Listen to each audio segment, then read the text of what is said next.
বগুড়ার সোনাতলা উপজেলার সবুজ সাথী উচ্চ বিদ্যালয়ের ভৌত বিজ্ঞানের সহকারী শিক্ষক মালিকি জাহানের বিরুদ্ধে একই সাথে দুটি শিক্ষা প্রতিষ্ঠান থেকে বেতন উত্তোলনের অভিযোগ উঠেছে।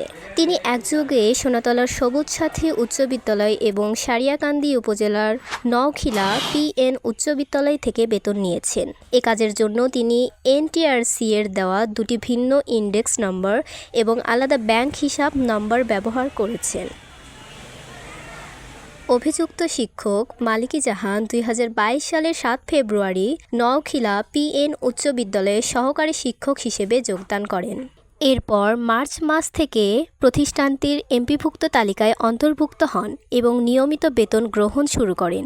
এমপিও শীট পর্যালোচনায় দেখা যায় তিনি ২০২২ সালের ডিসেম্বর মাস পর্যন্ত সেখানে কর্মরত ছিলেন এবং সরকারি বেতন সুবিধা ভোগ করেছেন। অথচ এর আগেই ২০১৯ সালের ১৮ ফেব্রুয়ারি তিনি সোনাতলার সবুজ সাথী উচ্চ বিদ্যালয়ে সহকারী শিক্ষক হিসেবে যোগদান করেছিলেন এবং এখনও সেখানেই কর্মরত আছেন। এখানে কর্মরত থাকার সময়কালেই তিনি ২০২২ সালের ফেব্রুয়ারি থেকে ডিসেম্বর পর্যন্ত নওখিলা বিদ্যালয় থেকে বেতন উত্তোলন করেছেন। এ বিষয়ে অভিযুক্ত শিক্ষক মালিকি জাহানের সাথে যোগাযোগ করা হলে তিনি বলেন, আমি সরকারি কোষাগারে একটি বিদ্যালয়ের বেতন ভাতা জমা দিয়েছি।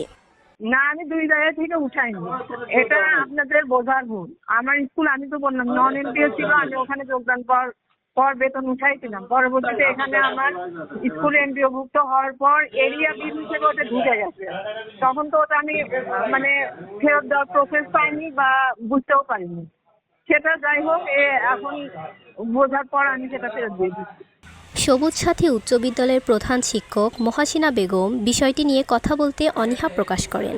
এ বিষয়ে সোনাতলা উপজেলার মাধ্যমিক শিক্ষা কর্মকর্তা নজমুল বলেন, এটি অত্যন্ত স্পর্শকাতর ও লজ্জাজনক একটি বিষয়। একজন শিক্ষক একসাথে দুইটি স্কুল থেকে বেতন নিতে পারেন না। হ্যাঁ, এই বিষয়টা জেলা শিক্ষা অফিসারের কাছে জানাইছি আমি, এখন উনি ব্যবস্থা নিচ্ছেন আর কি। এ বিষয়ে জেলা শিক্ষা কর্মকর্তা রমজান আলী আকন্দ বলেন, এ বিষয়ে আমরা একটি অভিযোগ পেয়েছি, তদন্তপূর্বক ব্যবস্থা নেওয়া হবে। রাবেয়া সুলতানা রিয়া, বাংলা লেন্স।